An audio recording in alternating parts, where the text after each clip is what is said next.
সুমির ব্লগে সবাইকে স্বাগত জানিয়ে শুরু করছি আজকের একটি ব্লগ।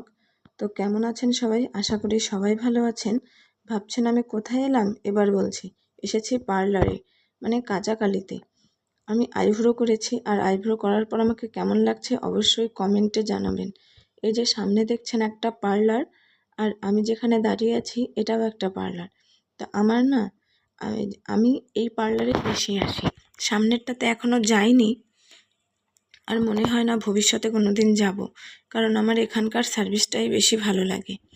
আজ কাঁচাকালি এসেছিলাম, অনেক কাজ ছিল হাতে, সেই সব কাজ গুছিয়ে নিয়ে আজ অনেক দিন পর সময় করে এসেছি কাঁচাকালিতে। এখন এসেছি একটু পোস্ট অফিসে, এখানেও একটু কাজ ছিল। তো এখানে এসে শুনলাম সার্ভার ডাউন, তো তার জন্য একটু বসে আছি। বললো একটু বসতে, বললো 10-15 মিনিট দেখো, যদি না আসে তাহলে মনে হয় আজ আর হবে না, তাই একটু বসে আছি এখানে।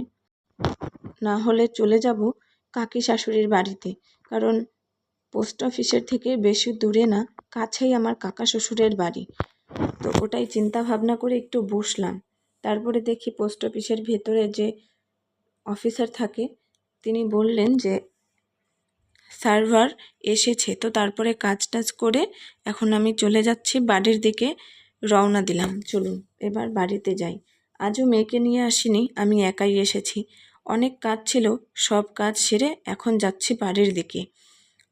আসার সময় কোনো ভিডিও করতে পারিনি, কারণ সেই একই রাস্তা দিয়েই তো আমি আসি প্রতিবার, তো আর কি ভিডিও করব। তার জন্য একেবারে কাঁচাকালিতে এসে তারপরে ভিডিওটা শুরু করলাম। আমি একাই এসেছি টোটোতে করে। টোটো হওয়াতে একটা সুবিধা হয়েছে, আমাদের গ্রামেও অনেকেরই টোটো আছে, আর তাদের ফোন নাম্বারও আমাদের কাছে থাকে। তো ফোন করে দিয়েছিলাম, 11:30টার দিকে বাড়ি থেকে বেরিয়েছি। তারপরে কাঁচাকালি এসে একটু ব্যাংকে ঢুকলাম, তারপরে নিজের আরও যা যাবতীয় টুকটাক কাজ ছিল সেগুলো করে ভালো মতো, আজ জানেন সব কাজ আমার শেষ হয়েছে। যে কাজগুলো করব ভেবে এসেছিলাম সেই সব কাজগুলোই আজ আমি করতে পেরেছি।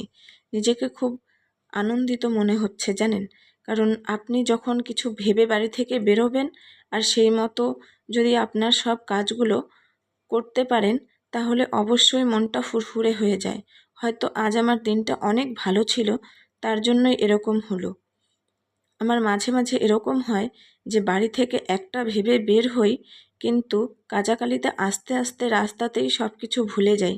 কিন্তু আজ জানেন, কোনো একটা কাজও আমি ভুলিনি, সব কাজগুলো একদম নিখুঁতভাবে মিটিয়ে দিলাম। খুব ভালো লাগছে আজ আমার। এত তাড়াতাড়ি সব কাজগুলো হয়ে যাবে আমি ভাবতেও পারিনি। এসেছি, ধরুন 12টা বেজেছে আমার কাঁচাকালি পৌঁছোতে, আর এখন প্রায় 2টোর মতন বাজে। আমি বাড়িতে যাচ্ছি। টোটোতে প্রায় 20 মিনিটের মতন টাইম লাগবে, তবুও তো তাড়াতাড়ি হলো বলুন। আর এখন বৃষ্টি বৃষ্টি ভাব দেখা যাচ্ছে, আকাশটা কেমন মেঘলা দেখেছেন? বৃষ্টি হচ্ছে অল্প অল্প। আমি যে টোটোতে বসে আছি সিটটা সাইডে অল্প ভিজে গেছে, আর আমি যেখানে বসে আছি সে পর্যন্ত জল এখনও যেতে পারেনি। দেখেছেন রাস্তাটাও পুরো ভিজে গেছে। চারপাশটা অনেক সুন্দর লাগছে, ভেজা ভেজা সব কিছুই। আর দেখুন, ক্যামেরায় ধরা পড়ছে না বৃষ্টিগুলো, কিন্তু তবুও হচ্ছে। এই বৃষ্টি 4-5 দিন পরে আবার হচ্ছে। আজ এই কয়েকদিন যা রৌদ্র দিল, তারপরে আবার বৃষ্টি হচ্ছে, তাই আজ বেশ ভালোই লাগছে।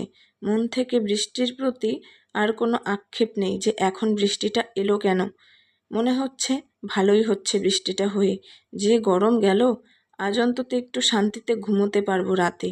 এই গরমে রাতে আর ঘুমই হয় না জানেন, 12টা-1টা বেজে যায় শুতে শুতে। সকালে তো সেই ভোরবেলায় ঘুম ভেঙে যায়। যে গরম, পারলে দিনে একটু শুয়ে থাকি, কিন্তু রাতের মতন ঘুম কি আর দিনে হয় বলুন? মেঘলা আকাশটা দেখতে অনেকই সুন্দর লাগছে। জানি না মেয়েটা বাড়িতে কি করছে, এই বৃষ্টিতে ভিজছে নাকি, বাড়িতে গেলেই জানতে পারবো। আমাদের গ্রামের রাস্তায় অনেক জঙ্গলের মতন গাছ আছে, আর এই যে এবার টোটোটা গ্রামের রাস্তায় ঢুকেছে, আর দেখুন সব কাজ ভালো মতো মিটিয়ে আমার মুখের আজ হাসিটাই অন্যরকম। কারণ যখন আপনার সব কাজ মনের মতন করে মিটিয়ে নিতে পারেন, তখন মনটা আপনা আপনি ফুরফুরে হয়ে যায় বলুন। চলে এসেছি আমি এখন বাড়িতে, আর মেয়ে এদিকে জেদ করছে যে আমার জন্য কিছু আনোনি কেন। সব কাজ মেটাতে মেটাতে ভুলেই গিয়েছি যে বাড়িতে বাচ্চাটার জন্য কিছু নিয়ে যাই। আর যখন আমি ওখানে বসেছিলাম, হালকা বৃষ্টি হচ্ছিল, চিন্তা ছিল মাথায় যে টোটো পাবো কি না, তো তার জন্যই আর মেয়েটার জন্য কিছু আনা হয়নি জানেন। তো চলুন আজকের ব্লগটা এই পর্যন্তই। ভালো লাগলে লাইক, কমেন্ট আর শেয়ার করে দেবেন। আর বাইরেও অনেক জল জমেছে, দেখুন উঠোনটাও পুরো ভিজে গেছে।